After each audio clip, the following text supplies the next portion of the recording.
আশুরার রাত্রে কোনো নামাজ আছে কিনা? স্পেসিফিক কোনো নামাজ নাই। হুজুর কত রাকাত নামাজ পড়বো 10ই মুহররম রাত্রে? স্পেসিফিক কোনো রাকাতের নামাজ নাই। হুজুর কি কি কাজ করব? স্পেসিফিক যদি বলেন তাহলে রোজা রাখা ছাড়া আপনার কোনো কাজ নাই, আলাদা কোনো কাজ নাই। হুজুর কোন সূরা দিয়ে নামাজ পড়বো? আলাদা কোনো সূরা নাই যে মুহররমের রাত্রে এইভাবে নামাজ আদায় করতে হবে। রোজার কথাই সহিহ সনদে হাদিসের মধ্যে এসেছে। প্রিয় ভাইরা আমার, করণীয় কাজ কি আমরা পেলাম। এবার আসেন বর্জনীয় দিক। মুহররমে আশুরার দিনে আমাদের কিছু ভাইয়েরা আছে পুরন ঢাকা থেকে মিছিল বের করে, তাজিয়া মিছিল, এবং মিছিলটা বাইর করার পরে মাতম পেশ করে, হাই হাসান হাই হুসাইন বলে শিকল দিয়ে ছুরি দিয়ে পিঠে আঘাত করে রক্ত বের করে, এবং এটাকে তারা বলছে বা বলে যে হযরত হুসাইন রাদিয়াল্লাহু তাআলা আনহুর শাহাদাতের সময় যেহেতু রক্ত বের হয়েছিল, তাই আমরা শরীরের রক্ত বের করে আমরা তার প্রতি সমবেদনা জ্ঞাপন করছি। সম্পূর্ণ শরিয়া বিরোধী, ইসলাম বিরোধী একটা কাজ। শোনেন, হযরত হুসাইন রাদিয়াল্লাহু তাআলা আনহুর যেমন সম্মান ইজ্জত আছে, আবু বকরের সম্মান আছে না নাই? ওমরের সম্মান আছে না নাই? হানজালার সম্মান আছে না নাই? তো হুসাইন রাদিয়াল্লাহু তাআলা আনহু, প্রিয় ভাইরা আমার, এই যে মাতম করা, হাই হাসান হাই হোসেন বলে পিঠ চাপড়ানো, বুক চাপড়ানো, তারপরে অনেক সময় বাচ্চাদেরকে ছুরি দিয়ে এই যে কপাল কেটে দেওয়া, মাথা কেটে দেওয়া, ইসলাম অনুমোদন করে। সিয়ামু ইয়াউম আশুরা আহতাসিবু আলাল্লাহি আইয়ুকাফিরা সানাতাল্লাযী ক্বাবলা আইয়ুকাফিরা সানাতাল মাযিয়া, যে হাদিসটা, এটা বিশুদ্ধ হাদিস।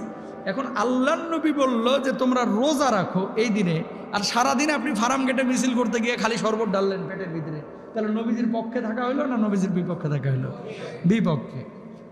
নফল রোজা যদিও, আল্লাহর নবী বললো যে রোজা রাখো। এখন আপনি যা মিছিলে গেছেন, গলা শুকিয়ে গেছে, শরবত দেওয়া হয়, খেয়াল করেন কিন্তু শরবত দেওয়া হয়, তা আপনি শরবত খেয়ে আপনি কি করলেন? তাহলে আসলে আহলে বাইতদের প্রতি ভালোবাসা, নবীদের প্রতি ভালোবাসা, নবীজির প্রতি ভালোবাসা, এই ভালোবাসা হবে নিট অ্যান্ড ক্লিন, কোনো স্বার্থের জন্য না।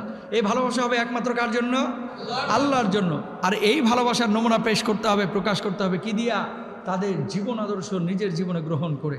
হুসাইন রাদিয়াল্লাহু তাআলা আনহু যেমন আখলাকি ছিলেন, আল্লাহ নবী সাল্লাল্লাহু আলাইহি ওয়াসাল্লাম যে আখলাকের ছিলেন, সাহাবীরা যেমন ছিলেন, সে আখলাক আমাদের মধ্যে নিয়ে আসতে হবে। বিধর্মীদের সাদৃশ্য আমাদেরকে পরিহার করতে হবে। কিছু কিছু সময় কোরআনে নাই, হাদিসে নাই, শরীয়তে নাই, আমার বাপ দাদা করতো, এই জন্য আমরা করতেছি। গ্রামগঞ্জে মুহররমকে কেন্দ্র করে লাঠি খেলা হয়। উত্তরবঙ্গে যারা আছেন এরা জানেন, মুহররমকে কেন্দ্র করে কি হয়? রাত্রিবেলায় লাঠি খেলা হয়। কিছু কিছু জায়গায় গান বাজনা হয় মুহররমকে কেন্দ্র করে। কিছু কিছু জায়গায় শুধুমাত্র হয় খিচুড়ি বিতরণ করা হয়। তো খিচুড়ি খাওয়ানো এটা তো দোষের কিছু না, যে কোনো দিনই আপনি খাওয়াইতে পারেন, কিন্তু এই দিবসকে কেন্দ্র করে এই ধরনের আয়োজনগুলো ইসলাম অনুমোদন করে না। লাইটিং করে অনেকে, তা আপনি শোক প্রকাশের দিনে লাইটিং করা, আনন্দ উদযাপন করা, এত খাওয়া দাওয়া করা, এটা কিন্তু ঠিক না।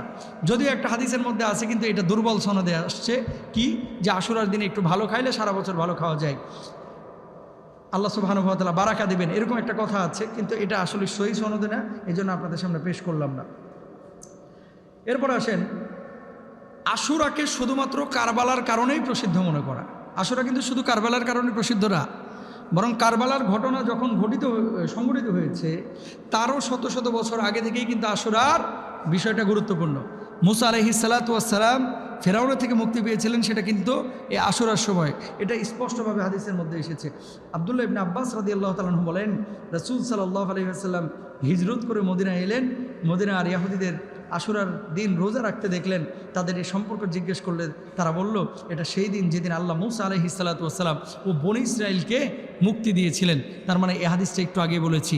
এছাড়া আশুরাকে কেন্দ্র করে, মুহররমকে কেন্দ্র করে আর কোনো আয়োজন নাই। আর বছরের প্রথম মাস হিসাবে আপনাদের